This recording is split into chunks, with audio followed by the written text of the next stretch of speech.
So this is my 7, right? Mm. Waiting. I'm looking back down, thinking, what could it be? I know, because there's some choice ones in there that could... I've got 2 possibles. There is no fucking bad music. There is no bad music.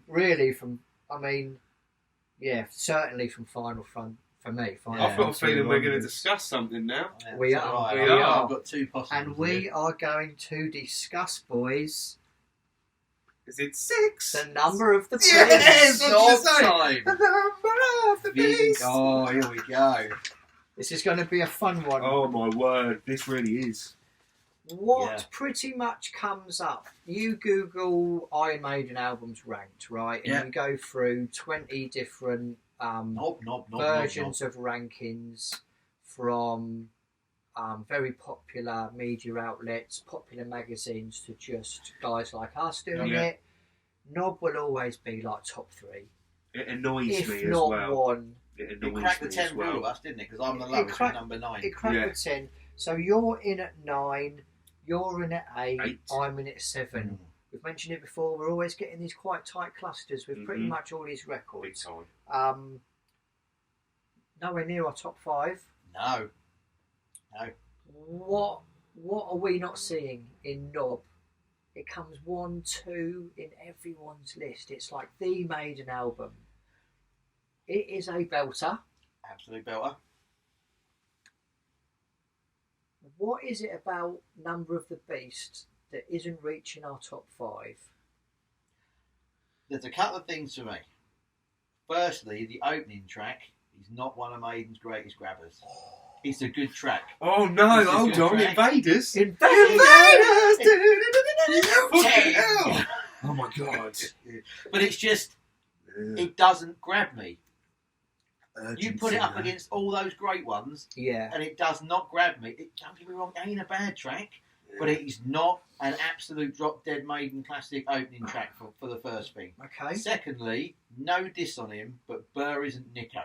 Yes, my point. And so while this is fantastic drumming, and it was great on those first few Maiden albums, I won't have a bad word said against him, there is no argument. Nico is a little bit of a step up. For sure. And that means that straight away the next albums become a bit more complicated. Rhythmically, they're more challenging. When you get to the end of this album and the next thing you hear is Where Eagles Dare, case rested. Yeah. So this isn't things I don't It's like. true. I'm not saying I don't like this about the album, but you're asking me why is it not sticking in my 2 or 3? Yeah. Invaders is the start. Burr's drumming isn't up to Nico. And I just think when you look at the track listing, Prisoner is good, great track, but it's not a classic. Yeah. Gangland is a bit, again, not a classic. No. And I'm already, look at that. That's 3 I've said to you already, including Invaders. This does not have classic after classic after classic after classic. But it is a consistent album. Yeah. And it contains How to Be the Name. Yeah. That's why it breaches the 10 on that alone. Now, I would disagree with all of your tracks there. Awesome. They're Thank you all very much. bangers. They're all pure class. Gangland! Gangland, Yeah. especially. And Yeah. The Prisoner, I know where you're coming with The Prisoner, but again, it's an enjoyable listen. And I think for me, It is. for me, Number of the Beast is the album that you would say if you didn't know much about Maiden. Yeah, you go. So you'd say, what's your favourite album? Number of the Beast, mate. It's just like, you haven't heard Power Slave, have you? Yeah. Oh, of course I have. No, you haven't. Yeah. You definitely Or you have haven't, not. you haven't listened. You haven't listened to Yeah, Seventh yeah, Son. Yeah. Yeah. That's it, Yeah. But this album, immediately started quite low because I thought, I went with my gut that it was overrated. Yeah. And there might only really be a few good tracks on there. Yeah. I was fully aware that Nico wasn't in there till Peace of Mind. So right now I'm like, probably still not that interested, but Bruce is there. Yeah. When I put it on though, each listen has just been a joy. Yeah. Oh, it's And if anything, fabulous record. I've probably done myself a disservice by not giving it enough praise over the years. Because the more I listen to it, Yeah. especially by the fact that you are able to end an album on Hello Be Thy Name, Yeah. what a way to ring out that Unbelievable. tune. And I just love it now, absolutely love it. It's never going to be in my top 5. Yeah. But it could shift a few positions. But it could shift. It could shift because it's a solid album. Yeah. And as much as we might rip on Burr, he's badass on this Oh, album. he's fantastic on it. And I never he's word said against him. Full integrity. He's given it Yeah. his all.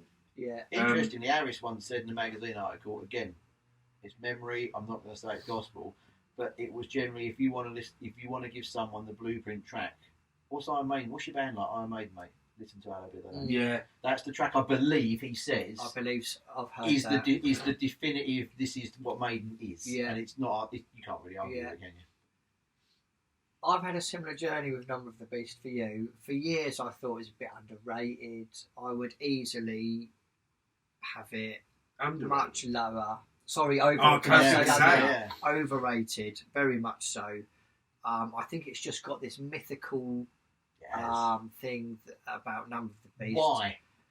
Why the mythical thing? The cover. I think the cover's fantastic. At the time, it was all, they were quite controversial in America because of the 666, the Number of the Beast. The cover is for the time, we are talking 82 off the top of my head. No, it is interesting. These Maiden fact files in these early Satanic Panic, isn't it? Satanic Panic era with the old, especially as the fact that they were aware of that and they tapped into it because they used they went for the Omen, didn't they? Yeah. They were going for like the Omen Big sort of vibe. Big time. And they were fully aware that this was going to have kids' parents like literally kicking their kids out of the house for listening to it. Yeah. Play it backwards and all the that other shit. reason I think it's mythical is it's Bruce's first record. Yes. So coming in after Diano gets the boot, it's Bruce's first. What an impact! I mean, if Invaders, that pitch. Yeah. That's what I respect about it.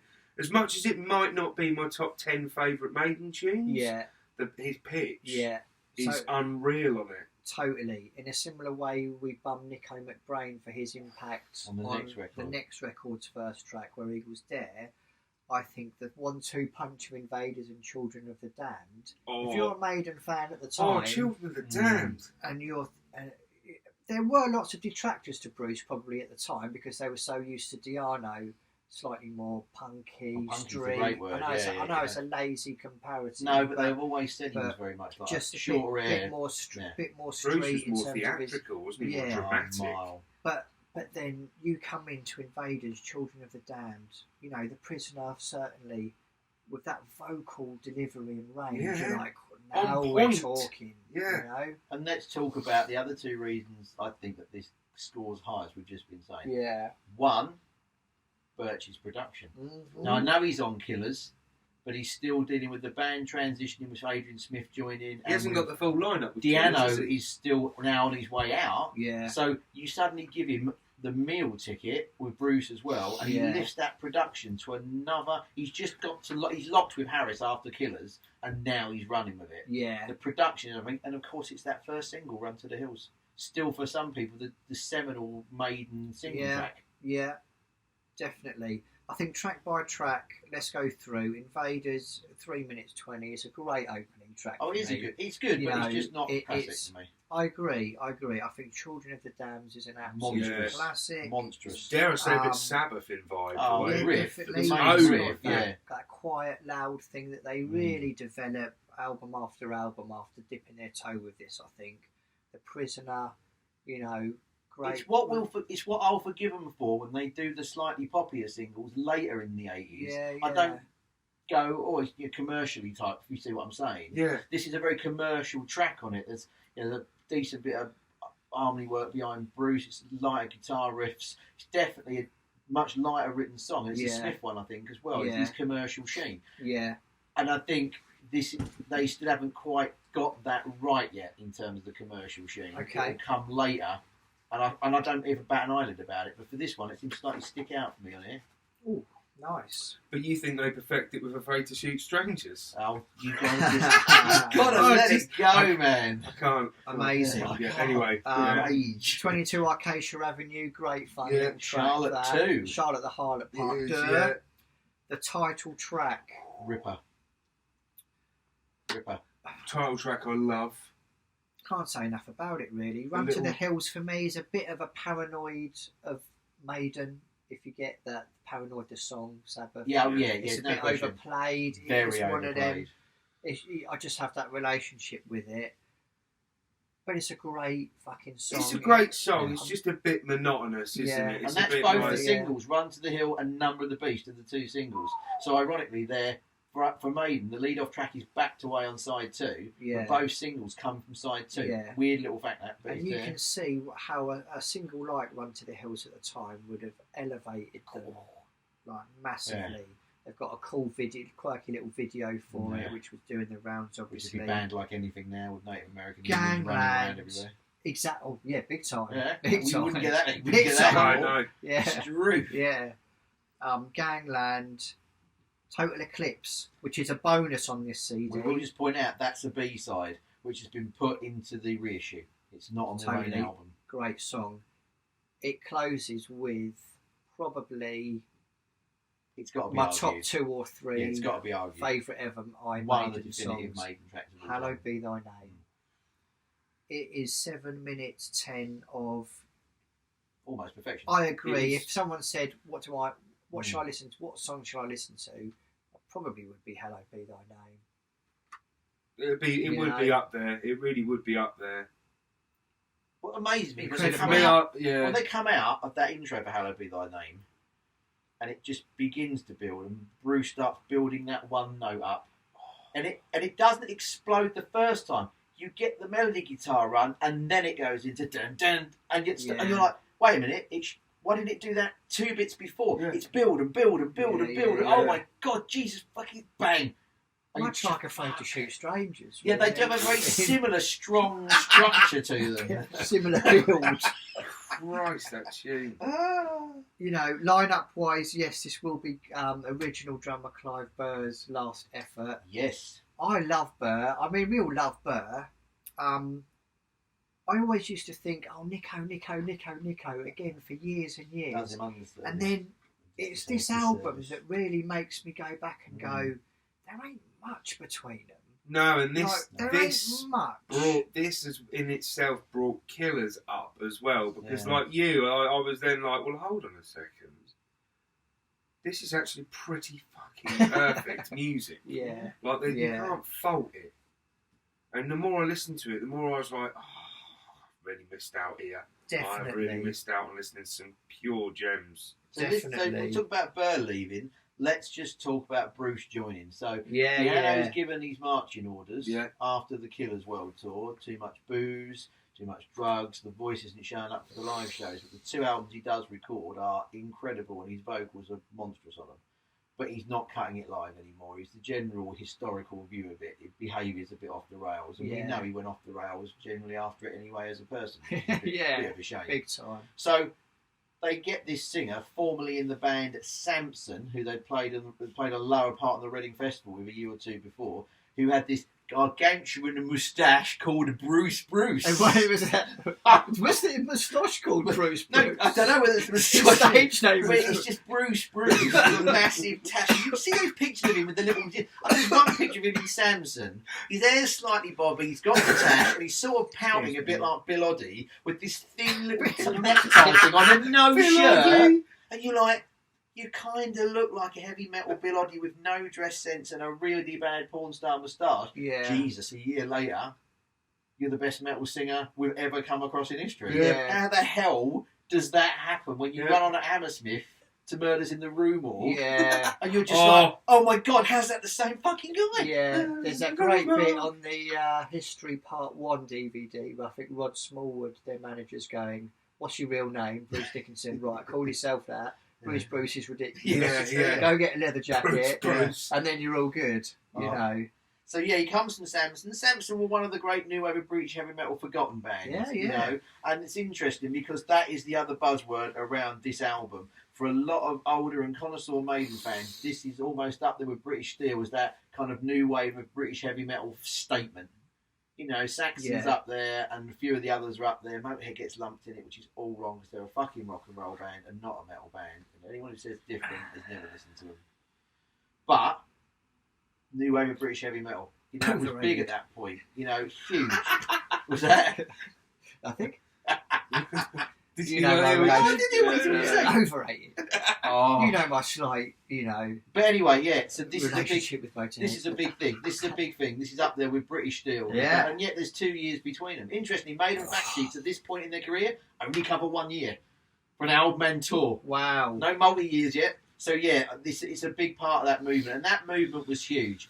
Metallica got a career out of it. They would go around the Bay Area before they were even signed, playing all the old New Wave of half of Diamond Head's album was played by Metallica. People saw it mixed in with their originals and thought it was all their songs. Yeah. And so they got a fucking career out of this, Metallica, and good fucking luck to them. But it is a huge part of metal history, that new wave of British heavy metal, which the Yankees would nick in the early 2000s with the new wave of American heavy metal. Yeah. Like, piss off. I've got a bit of a at the time. I've got a bit of a thing where everybody said about the Beatles, the Stones, and stuff like that, and then you had the Beach Boys and the Beatles, and you had this sort of battling albums and stuff.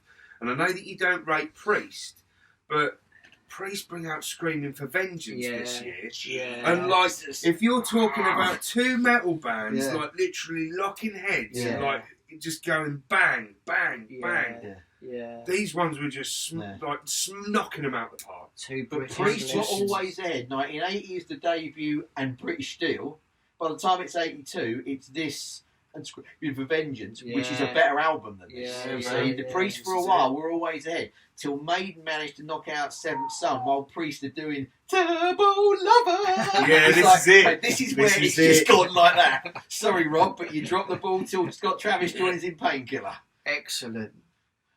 I'm finding it actually a bit more difficult to talk about this end of the albums than the lower ones. Well, because you got less... all I do is look at it and go, yeah, I know. Yeah, wow. It's just so fucking. That's all it needs saying. Yeah, it just needs holding up. It does, because it is an institution. When you get to the business end, this does make those top points. It does make these top part of people's lists a lot of the time. Yeah. For all the reasons we've discussed. Yeah. It is amazing. We've only held it where it is at sort of 7. 7A is its place in.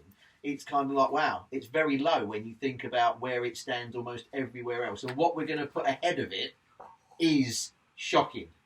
To a lot of Maiden fans, what we're going to put ahead of this in places is shocking. Oh, yeah, definitely. It's shocking. It will be. If you talk to someone casually and just went... we're right. Said, we are. I've listed all my Maiden albums and a number of the Beasties below this and this, they'd just be like, oh, Christ. And this is where we'll probably have to focus on really getting into the weeds to really explain these last few records. Why? It's an exciting time. It is.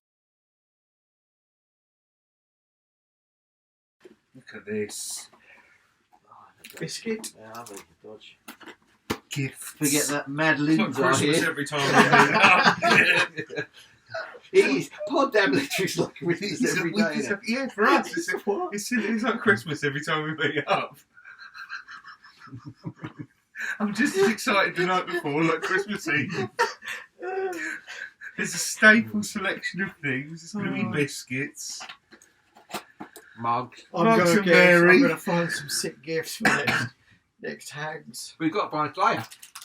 Oh, because DC's covered now. I've already got a Slayer backdrop, haven't I? So that's sorted. Oh, vinyls are falling down. I haven't decided on the DC one yet because there's a cracking for those about to rock. But there's also that classic one of Angus where it's live from Donington cover. So I like the live ones, but with Slayer I had to go South of Heaven.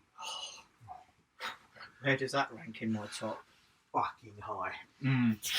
Fucking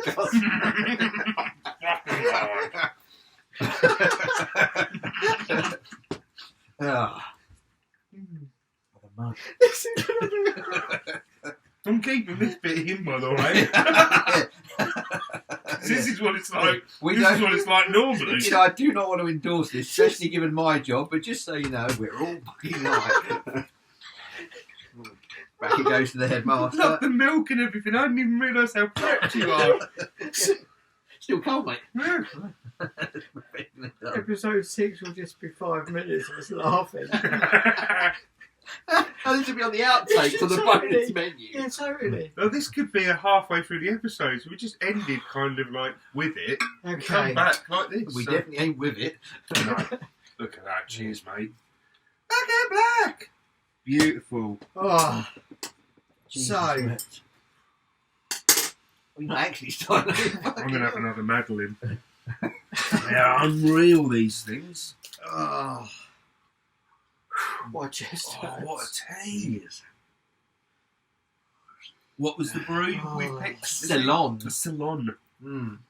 Good pick. A nice cheeky Ceylon. Well, we can move Fear of the Dark away now. All right. She's had her time in the sun. So, we are back in the room. yeah. Christopher, where are we at? Wow. We're refreshed. Yep. We've chilled quite considerably. Yeah. I'd say. We've just we've got done hearty teas. We've just done Fear of the Dark and Final Frontier and Knob. Yeah. And I believe we've hit all our 7s. Okay. I think yours We are in its number 6. We're in number number 6 for me. Christopher. Could cause some minor issues.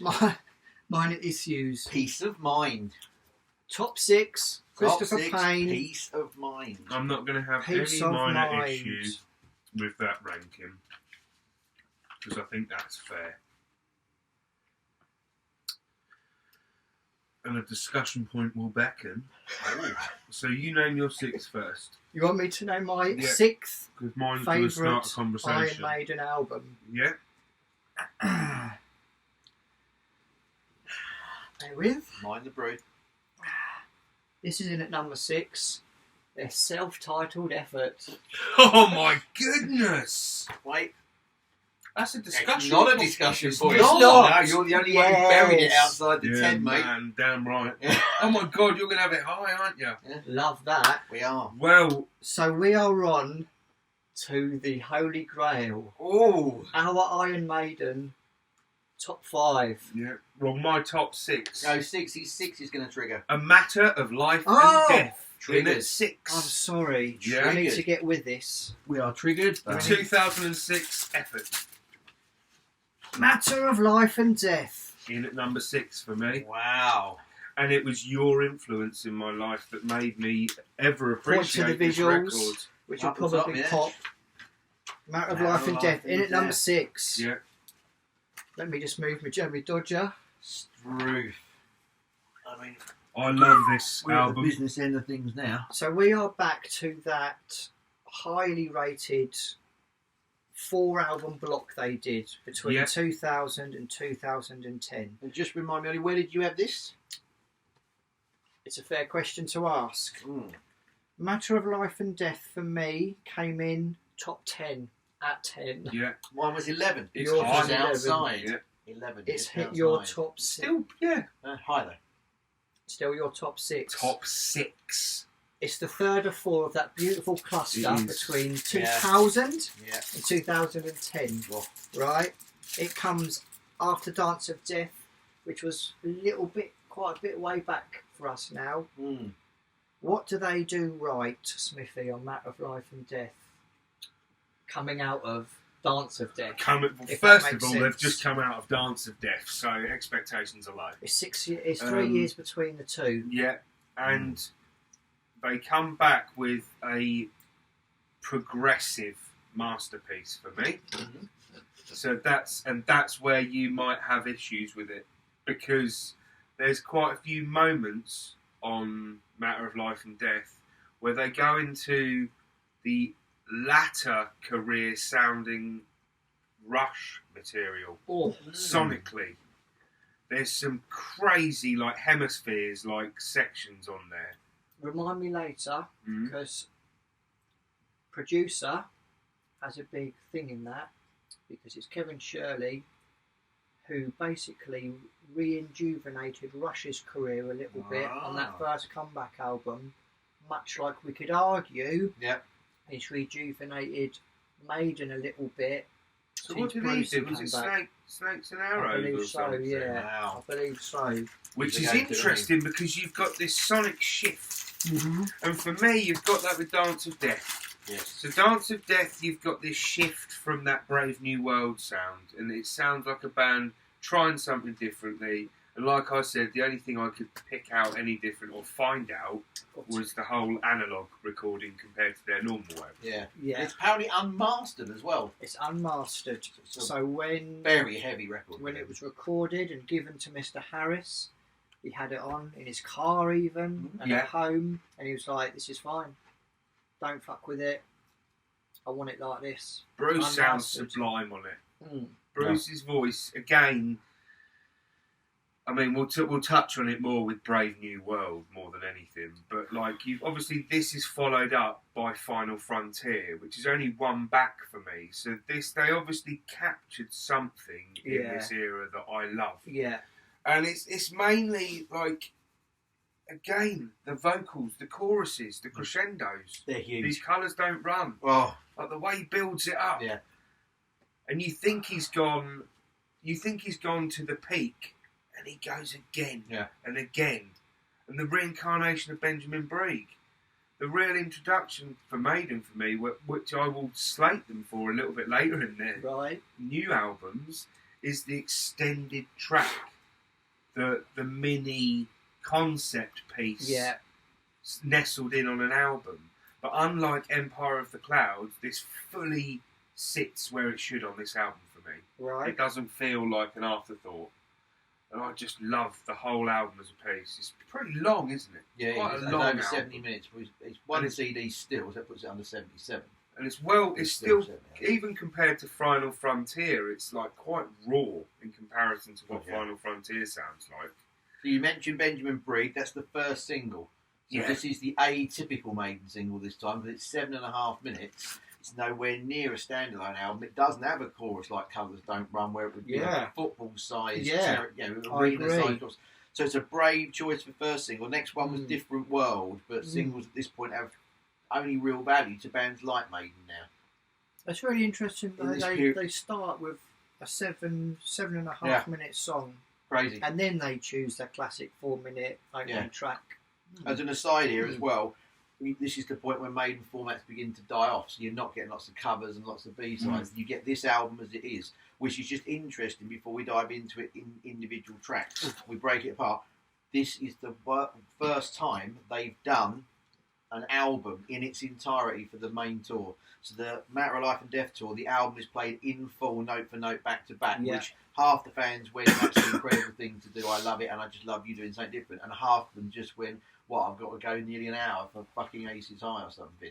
So it split the audience a bit, and then, of course, they made it up to them in spades because they knew what was going to happen next somewhere back in time. So all the people bemoaning 70 minutes of the set was A Matter of Life and Death, Maiden are up there going, because next year when we come back again, you'll hear everything you didn't do and you'll fucking love it. Yeah, and you'll pay us to cash to come and see us when you hear the They stuffed it. Live After Death got reissued as well, just for a little fun aside there. The greatest live album and video possible package ever. Oh, close together as a complete thing. Hell of a statement, but I'd back that up.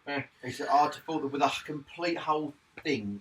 Live After Death, it was different. So that got reissued with the History of Iron Maiden Part 2 in there, which was fantastic. Flight 666 album and DVD Blu-ray. Again, you're just Maiden goodies to choose from. You're looking after your fans kind of shit. At this point, this is where they start it properly. Yeah. They really do get it right with this one. Yeah. So, there's a lot going on with Maiden at the moment, just in terms of, the balance of new and old. Can I just bounce on that point and say, could you argue that between 2000 and 2010 could be potentially the best time to have been an Iron Maiden fan in their career? Yeah. Because you've got all the celebration of the old stuff being beautifully remastered, documentaries, etc., and you've got these 4 absolute crane crackers of records as well. Yeah.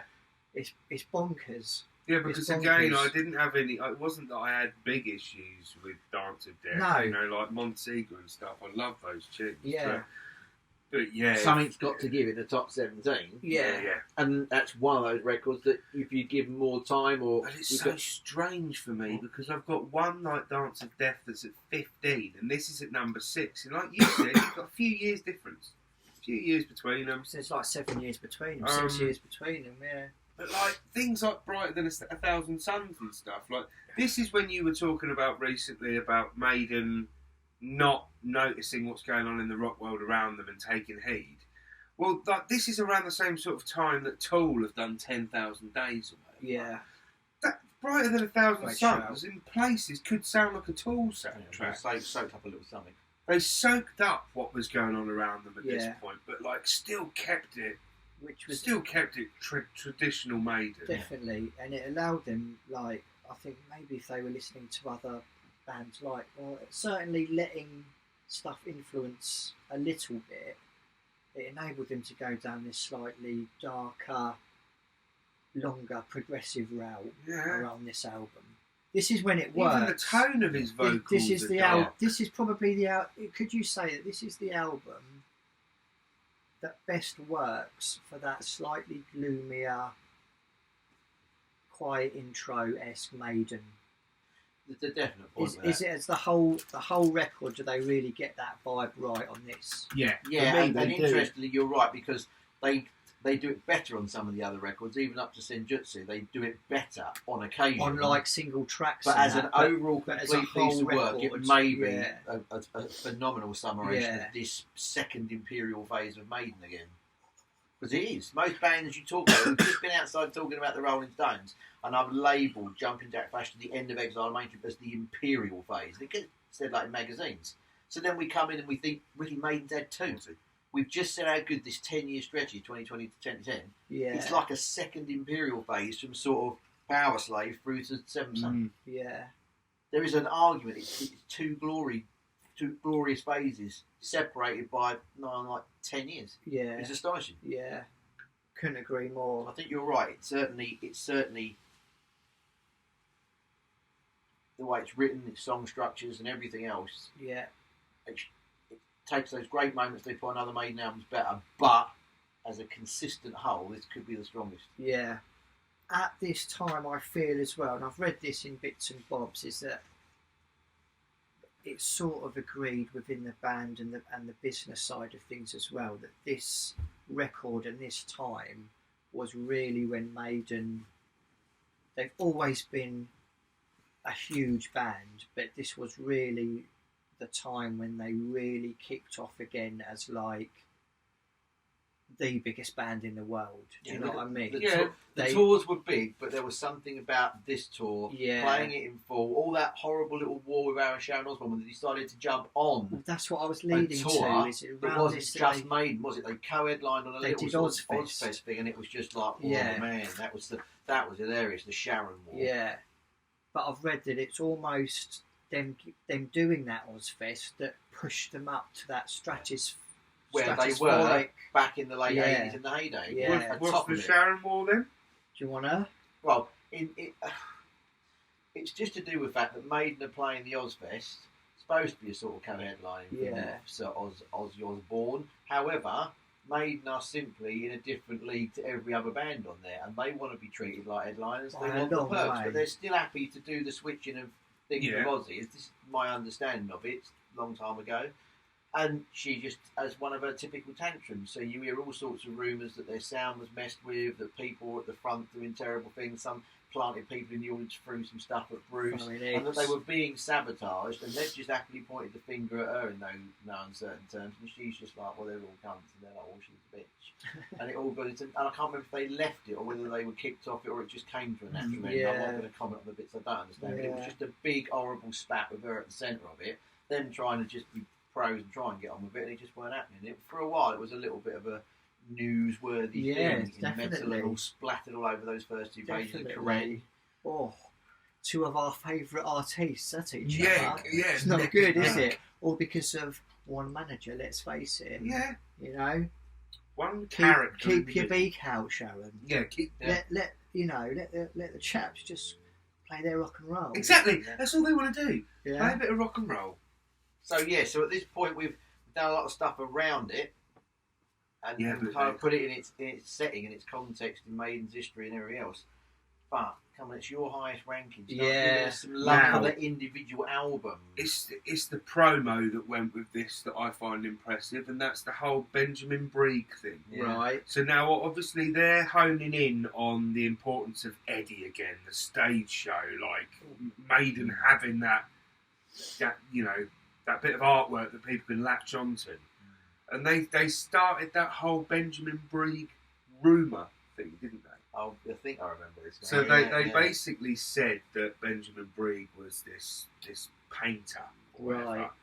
and his parents had been killed in a fire, and then he basically would paint his nightmares, like, and they would come true, and things like that. And over time or whatever, he then became a recluse and then vanished, and nobody heard about him again.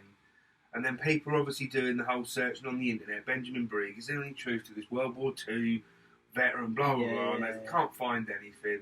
And then the single comes out, and they're basically saying that they found him. Here he is, here's Benjamin Brieg, and of course it was Eddie. Nice. So they're bringing back Eddie Edward again. all along. Edward yeah. all along. And I just think, like, things like The Longest Day, Brighter Than a Thousand Suns, Yes. the opening track, Different worlds. Different worlds. These colours don't run. these colours don't run. Look at the amount of anthemic songs we're mentioning.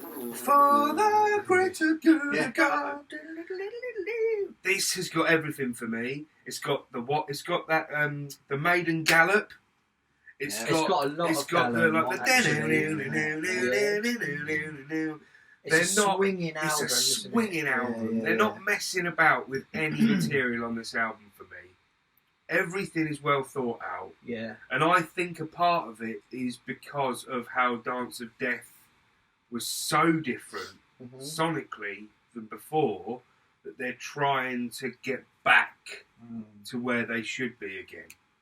But I don't know whether there's any truth to that. It would be But it it would just be seems symbolic like... with Eddie as well. That horrible CGI Dance of Death cover goes with Yeah. the music. You're Yeah. reinventing Eddie, yourself, your brand, your songwriting. Exactly. Got a valid point. And I just... Yeah, the literature's coming back in. You know, like, they're involving concepts more. Like, what was the concept for Dance of Death? Just a complete fucking mashup. Complete wasn't it? mess up. Yeah. Just like anything goes. I guess it's the whole death theme, and it's kind of folky, Yeah, I suppose. ritualistic bits and bobs in There's Dance elements of that Death. folk cover tale. art. and- Yeah. Folklore, sorry. Yeah. But it's still got like a baby riding a dog on the Exactly. on the cover. Yeah. Whereas this is like, it's dark, it's horror, it's war, it's heavy, War. it's Eddie. They mean There's war. a tank, They on, mean there's a business. tank on the front and some skeletons. Yeah. And, And they it's, mean and it's business. grey. And there's long kick-ass songs on it. Yeah. I think there's just his vocals, the actual writing on the album is some of the strongest post 2000 stuff. I think it's Wicked. one of my favourites, and it could have been higher, but I just couldn't put it above the top five. places. It couldn't go there. See, I think in the last couple of weeks, since I signed my list off and never amended it again since before we started recording this, I think looking back now, I'd have to say that this and Senjutsu made the 10 and this didn't, Yeah. was probably, having done more listening, possibly the one blunder I'm not happy with. Oh. And it had crossed my mind, and I could have changed it because we hadn't got to this point yet. A revelation from But- Mummy in the corner there. While you two were so certain, I kept a slightly more looser approach because it just felt right. It felt right, okay? So that was the top 17 done. Right. And it did get revisited a lot, even at the last minutes before the cast, slightly. Part of our first podcast. But however, I wouldn't have sat there like you and just gone, oh, it is definitive, pretty much. You were very kind of, and so were you. Yeah. And this is where there's that first wobble. This probably shouldn't have gone below Senjutsu. I Right. think I've gone back to this more in more casual listening again. I think what put me Nice. off was that much heavier, darker vibe in terms of, again, its production. It's unmastered. It's very heavy.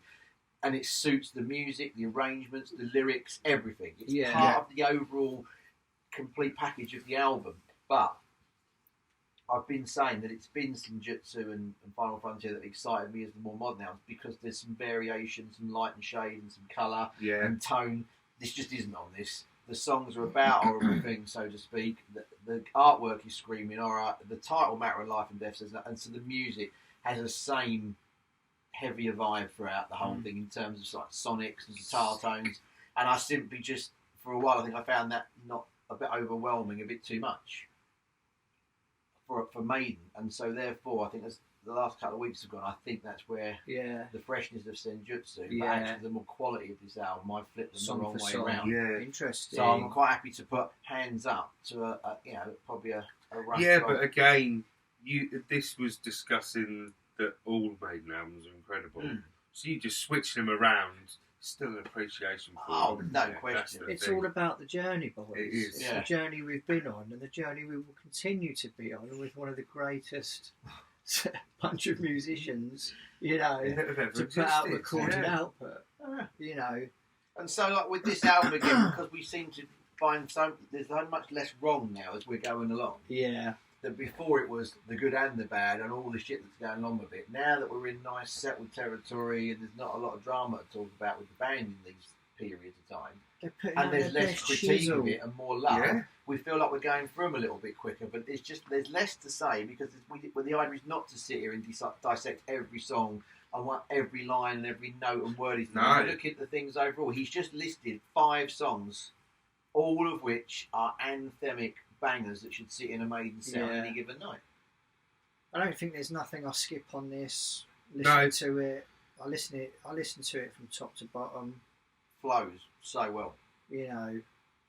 What a record. What Breed's interesting choice that first single meant. When you get an album, particularly Maiden ones, I remember back in the proper radar buying the singles weeks before the album. Yeah. And we now have that even more so in the digital phase. Those songs you already know, as you're listening to the album, it imbalances your listening a little bit. Yeah. You're going to get that song you know so well at number 2, and maybe a bit later in the side 1 starts side 2 or something. But always most of that second song is the big Maiden shit-kicking single. So you have when you've listened to it the first few times, you're up with the ones you know and then still learning the others. And eventually your listening experience kind of levels out as you get familiar with it. Trick with this album that's brilliant is that first single, Breed, wasn't a lock in your brain, quick, easy Maiden single. You had a couple of weeks to work with that, and then all of a sudden it slotted in against longer songs. The time signatures, the writing. It makes this a superb Maiden album. Yeah. So you don't go in going, oh yeah, quite good. Oh, I love this thing, and you go straight in, and you're up high because it's amazing. And you're just driven through a very heavy Maiden album, so that when you get to Breed, there might be a bit of this, but you're still not familiar with a 7-minute dark sort of Maiden song. It's a level listening experience, which creates a fabulous album to listen to. It really just goes. They didn't put it as track 1 or 2. They made you wait for it. One of your finest bits of explanation so far for me, mate. Album is the things that's why albums are albums. And if you release too many songs from them, I mean, we've had one recently. I'm not going to name them. But we had a band recently where there were like 5 or 6 songs that had been released out of the 15 already, and some of them were singles back months ago. So I am so familiar with those 5 songs. I've had the album on a couple of times already, and I'm still getting used to it. Oh my, get down again.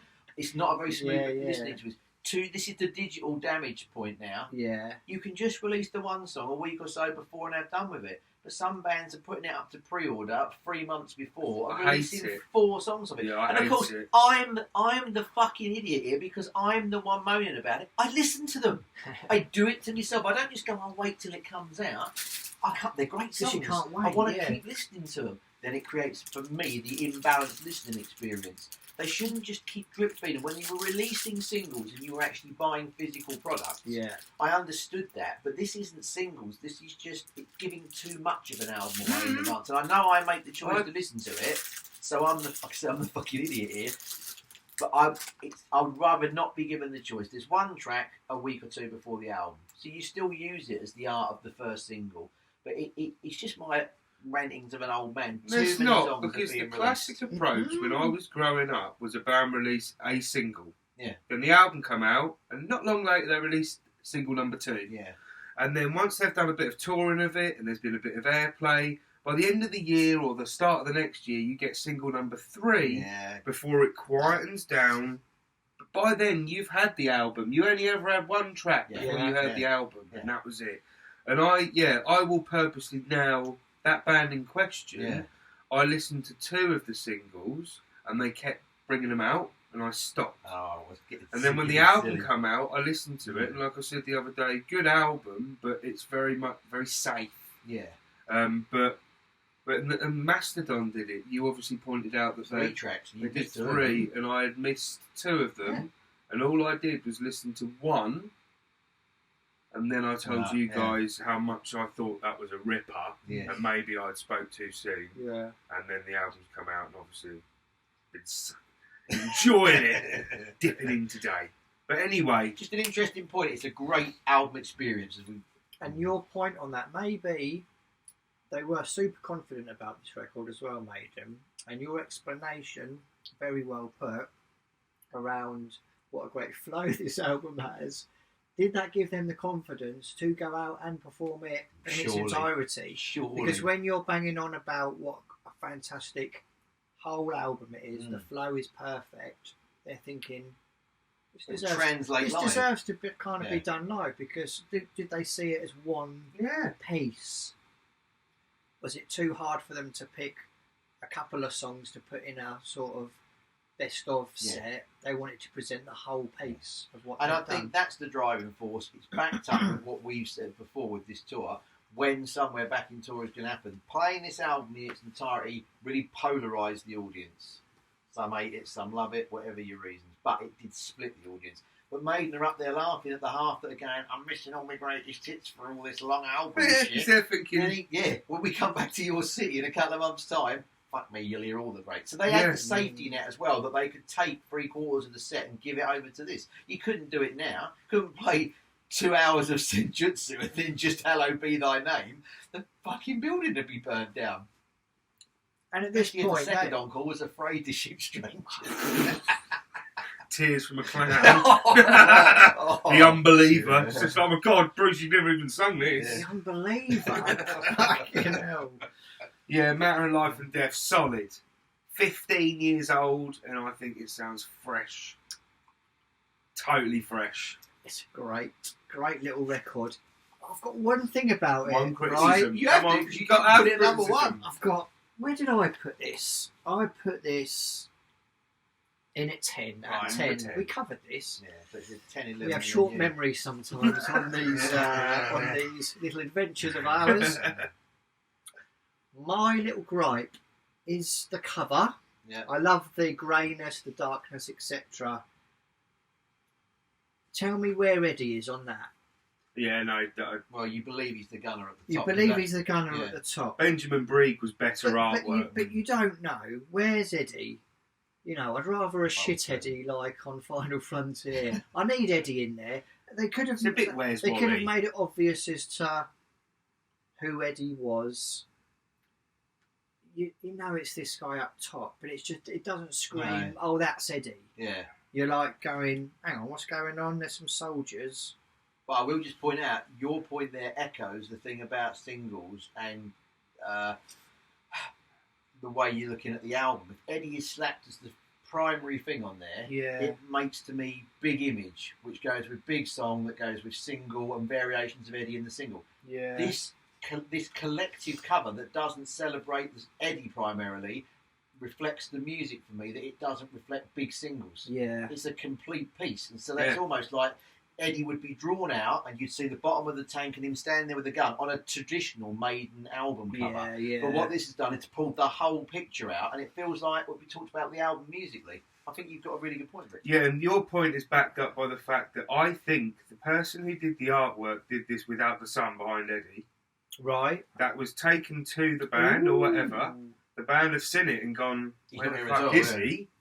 And somebody's gone, well, we're going to have to try and illuminate or draw your eyes to the one bit on the cover. That's how I see it from a design perspective.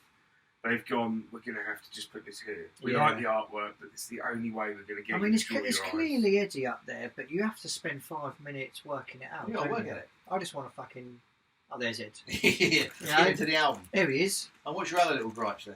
No, that's it, really. Oh, I mean, it's a fucking bell. It's in my top 10. You know, I haven't. I love that logo on the back as well. It's not bad. It's not bad. It's Eddie's head. It's not so much the crossed artillery. I mean, it's Eddie's head. You like that. But that is what you want on your T-shirt. Yeah. On your single. Tattoo. Yeah, great tattoo. You know, you say that now, actually. I'm tempted to get... yeah. That would be good, wouldn't it? Yeah. Just black silhouette. Yeah. You know. That'll be the next thing we do as a trio. Maiden PDE tats. No. Get it on the helmet, PDE. Oh, we digress. But I think that's... Plans are being made. Yeah. I think that's a safe assessment. It's a good assessment of an album that officially broke the top 10 for two of you. Yeah. It's a cracker. It would have broken the top 10 for me if I hadn't made the catastrophic error. Oh, it's not catastrophic.